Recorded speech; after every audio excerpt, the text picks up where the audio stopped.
Thank you, everybody, for coming to the Aaron Torres Podcast YouTube page. If you could do me a quick favor, see that little subscribe button at the bottom of your screen? Go ahead, click that subscribe button. Really does help our channel grow, our audience grow, and I really do appreciate it more than you know. So click that subscribe button. Appreciate your support. Now, here's the video that you came here for. Let's talk NFL. And so we don't do a ton of NFL on the Aaron Torres pod here.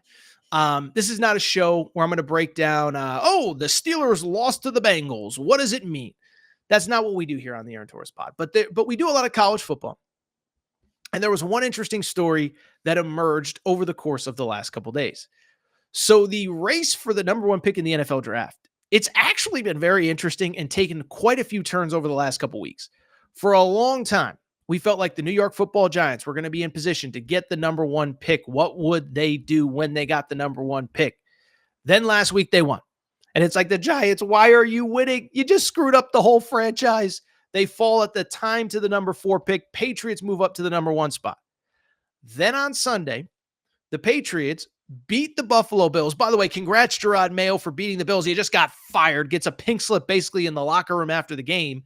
But with the Patriots' loss, they now lose the number 1 pick, and the draft order, at least at the top, is set. Now, we're recording here. There's still some late afternoon games going on, but the draft order is largely set as the Tennessee Titans officially have the number 1 pick, Cleveland Browns at number 2. Matt, is it the New York Giants at number 3 and the Patriots at 4? I believe that's the order. So whatever. After you get past 1, it doesn't really matter, because what is interesting to me is this.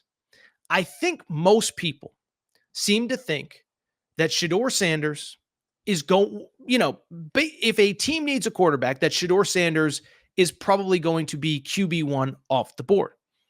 What's also interesting is that Deion Sanders has very publicly said, we are going to be picky with where we send Shedeur Sanders. We're going to be picky where we send Travis Hunter.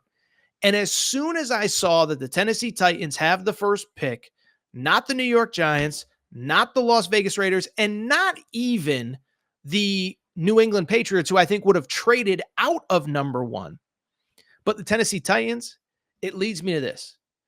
Are Deion and Shedeur going to pull an Eli Manning? Are they going to pull a John Elway? Are they going to refuse to go to the Tennessee Titans? Do the Tennessee Titans want Shedeur Sanders? And what becomes of the number 1 pick in the draft? Let's keep the conversation going. With that. By the way, Jets apparently are ahead of the Dolphins. I don't think that impacts the number 1 pick at all. The Titans have locked in the number 1 pick. So let's focus on the Titans, because what's interesting about the Titans, first of all, they're terrible. They have no identity as a franchise. I'm sorry. I know a lot of Titans fans because we got a lot of Kentucky fans, a lot of UT fans, a lot of Ohio State fans. I guess Ohio State fans don't care about the Titans, but Titans have a lot of fans. They have no identity as an organization. They really haven't had any since Mike Vrabel leaves. Why it's interesting, why it's worth bringing up, is because to me, what becomes interesting is they clearly need a quarterback. Will Levis isn't the guy. Mason Rudolph isn't the guy. But what's also interesting is, remember, it's not just me saying, oh, Deion's going to be particular, Coach Prime's going to be particular about where they send Shedeur and Travis Hunter. No. Deion said it himself. This was from March of 2024. He was on the $1 Million Worth of Game podcast. He said, quote, I know where I want them to go. So it's certain cities that aren't going to happen. It's going to be in Eli. So that is a direct quote from Coach Prime. That is not Torres' opinion. Coach Prime has said there's going to be teams that we are not going to.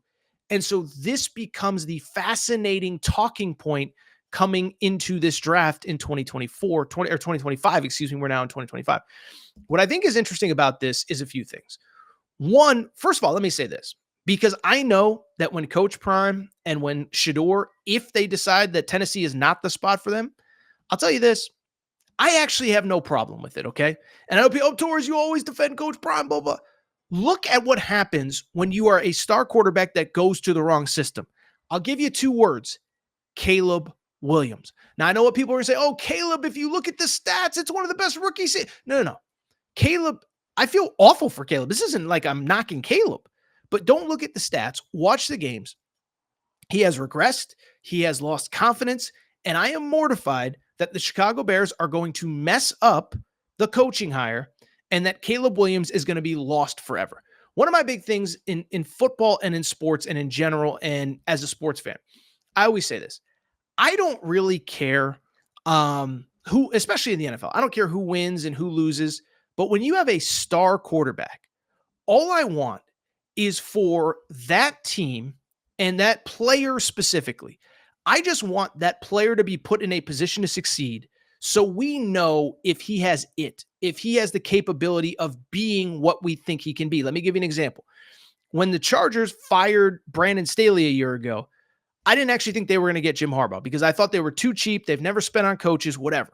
And I said, I would hate for us to go Justin Herbert's entire career without him ever having a real coach.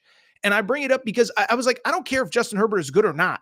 I just want to see him put in a position to succeed. Well, guess what? Justin Herbert has a real coach. Jim Harbaugh is awesome. The Chargers go into the playoffs, and we're going to see the best version of Justin Herbert. Whatever that ceiling is it Joe Burrow? Is it Patrick Mahomes? Is it a step below? Whatever that ceiling is, we are going to find out what it is because Justin Herbert has a real coach. That's what I hope for Caleb Williams. And I am not here to say that the Titans don't have a real coach in Brian Callahan. I don't know enough about the guy. But what I am here to say is I don't blame any player and their representation that has the leverage and has the power to say we're not going there because you only get one career. And a quarterback, to me, more than anyone, is going to be a byproduct of the system you put him in. Jaden Daniels would have been good everywhere, but you have an entire organization that absolutely believes in him. You have an offensive coordinator who's a former NFL head coach, a former quarterback. You can criticize Cliff Kingsbury as a head coach. He's a good offensive coordinator. But then conversely, you have Caleb Williams, kind of been a mess. Drake May, we'll see what becomes of him, and hopefully the Patriots get a real coach. And I think they're going to get Mike Vrabel, but that's another conversation. But I just bring it up because, especially a quarterback, you need the system in place to succeed. And if Coach Prime doesn't believe the system is there, then I don't blame him. And so I'll be fascinated to see what happens. I'll be fascinated to see a couple things. One, do the Titans keep the pick? If they do they take Shedeur? Or do they take Cam Ward? Or do they trade the pick? I certainly think trading the pick is in play. I think taking Cam Ward is probably the move that they make. Listen, I know I'm all over the place. I'm just, this just happened in real time. So I just want to kind of get all these thoughts out of my head. One, I think what's most likely to happen is the Titans keep the pick, draft Cam Ward. If you know Shedeur doesn't want to be there, if you don't think he's going to sign or play if you draft him, then I don't know what else you do. You're obviously not going to draft him, whatever. So I think they probably take Cam Ward. I think Cam Ward goes number 1 overall. By the way, this is also under the assumption, and I know I'm really all over the place now, that Drew Aller doesn't come out. I'm still not convinced that if he beats Notre Dame and he throws for 280 yards and 3 touchdowns, that somebody's not going to get in his ear and say, you could go number 1 overall. So I think the Titans probably go with another quarterback. What I would be curious about, I don't think Shedeur's going to Cleveland. So does somebody trade up? Is it the Giants? Is it the Raiders? The Raiders now are in that 6-7 spot, somewhere like that. What's interesting about the Raiders, are they going to keep Antonio Pierce? I don't know. But Shedeur, of course, has the relationship with Tom Brady. Tom Brady is a partial owner. But I just think this is a really fascinating story because it's not often that a player prior to the draft has basically said, there's certain places that I'm not going to, or at least, his father, who's a high-profile person, said that. I don't know. I just think it's a really fascinating story. So we'll see what happens. My guess is the Titans take Cam Ward number 1. I would guess the Browns, who have all sorts of issues, trade out at number 2. Maybe it's the Giants. Maybe it's the Raiders. And I think Shedeur goes number 2 to somebody that's not the Cleveland Browns, but who the heck really knows?